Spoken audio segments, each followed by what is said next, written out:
उड़ीसा में भी सीट है, छत्तीसगढ़ में भी सीट है, बिहार में भी सीट है, बंगाल में भी सीट है, आसाम में भी सीट है और झारखंड में तो खैर है ही। 14 सीटों पर झामुमो भी चुनाव लड़ेगी, 14 पर कांग्रेस भी लड़ेगी, 14 पर राजद भी लड़ेगी, 14 पर वाम भी लड़ेंगे, 14 पे जदयू भी लड़ेगी। सभी का योगदान बराबर रहेगा। लोकसभा चुनाव में सीट शेयरिंग को लेकर के दिल्ली में एक महत्वपूर्ण बैठक इंडी गठबंधन की हुई, जिसमें झारखंड मुक्ति मोर्चा और कांग्रेस के वरिष्ठ नेताओं ने शिरकत की। उस बैठक में झारखंड मुक्ति मोर्चा ने दो टूक शब्दों में कह दिया कि उन्हें कम से कम 12 सीट चाहिए।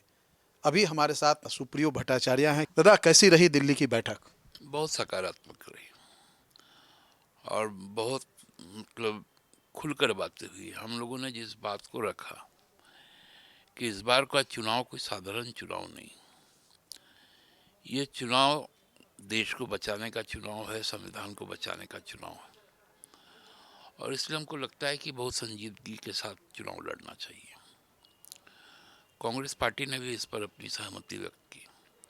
हम लोगों ने कहा कि हम दिल से समझौता ना करें, हम दिमाग से समझौता करें और दिमाग यही कहता है कि जीत पहली गारंटी होनी चाहिए। उसी के तहत हमारा जहाँ जहाँ फुटप्रिंट है, चाहे बंगाल में हो, चाहे आसाम में हो, उड़ीसा में हो, छत्तीसगढ़ में हो, बिहार में हो, इन जगहों पर भी हम लोगों ने इस तर्क के साथ बात किया कि यदि वहाँ पर हम जो आदिवासी बहुल इलाके हैं वहाँ यदि हम जाते तो उसका एक सीधा फायदा कांग्रेस को उस राज्य के अन्य सीटों पर भी होगा। इस बात पे सहमति भी बनी और आगे की बातचीत के लिए लोगों ने ये कहा कि भाई हम अपने अपने प्रदेश यूनिट से एक बार बात कर लेते हैं और उसके बाद फिर हम लोग एक बार बैठ जाएंगे। 12 सीट की बात हुई, तो ये 12 सीट कौन कौन सी है? और झारखंड की अगर हम बात करेंगे तो झारखंड में कितने सीटें? देखिए, मैं आपको पर्टिकुलर तो नहीं सीटों का नाम बताऊंगा, लेकिन उड़ीसा में भी सीट है, छत्तीसगढ़ में भी सीट है, बिहार में भी सीट है, बंगाल में भी सीट है, आसाम में भी सीट है और झारखंड में तो खैर है ही। तो मैं सीटों के नाम पे थोड़ा सा, क्योंकि वो आधिकारिक तौर पे बयान आएगा उसका, लेकिन सभी जगहों पर हम लोगों की उपस्थिति होगी। झारखंड में अगर बात करेंगे तो झारखंड में कितने सीटों को लेकर के झामुमो जो है अपना दावा रख रही है सामने में? नहीं, देखिए, संख्या भी नहीं बताएंगे और आपको सीट का नाम भी नहीं बताएंगे, लेकिन हाँ, यहाँ मैंने कहा ना कि जो जीत की जो गारंटी जिनकी होगी, केवल पार्टी की नहीं, गठबंधन की ही नहीं, वे जो प्रत्याशी होंगे वो भी आपसे सहमति से तय होंगे। आधार किन चीज़ों को बनाया जा रहा है?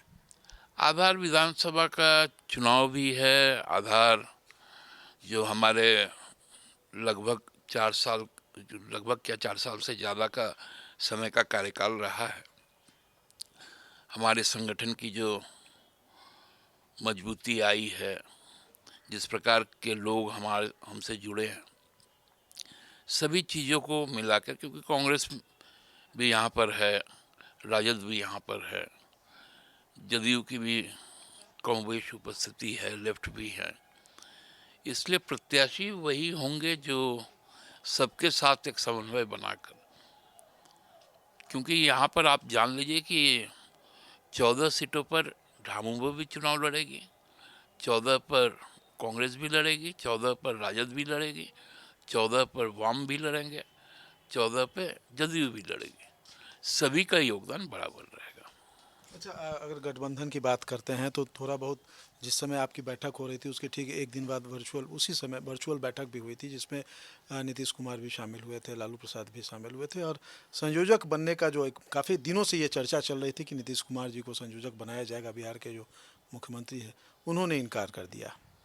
नहीं, देखिए, ये तो उन्होंने, मैं भी 19 तारीख के बैठक में था, उन्होंने तब भी इस बात को कहा था कि भाई संयोजक पद मेरा कोई पद का मामला नहीं है, हमको लड़ना है, एक होकर लड़ना है और जल्दी से जल्दी सीटें तय करनी है, जो उन्होंने उस दिन भी बात कही, और उन्होंने इस बात को उस दिन भी कहा था, और इस बात को ममता दीदी, उसके बाद में अरविंद केजरीवाल जी, उन्होंने भी कहा कि कांग्रेस चूँकि बड़ी पार्टी है और उनको चीज़ों को आगे बढ़ाने का काम है, तो जो इसका जो अध्यक्षता हो वो कांग्रेस के पास हो।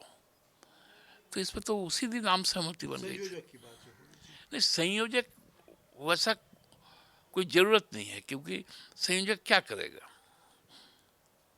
कांग्रेस ने अभी अपना सभी जो प्लेटफॉर्म है वो तैयार कर लिए कि भाई किन दलों से कौन से लोग सीटों की बात करेंगे, और उसके बाद तो जो अंतिम मुहर लगेगा वो जो केंद्रीय नेतृत्व है कांग्रेस का, खड़गे जी के पास है, जदयू का नीतीश जी के पास है, राजद का लालू जी के पास है, हमारा गुरु जी के पास है, हेमंत बाबू के पास है, तृणमूल का दीदी के पास है, शिवसेना का उद्धव जी के पास है, एनसीपी का शरद पवार जी के पास है।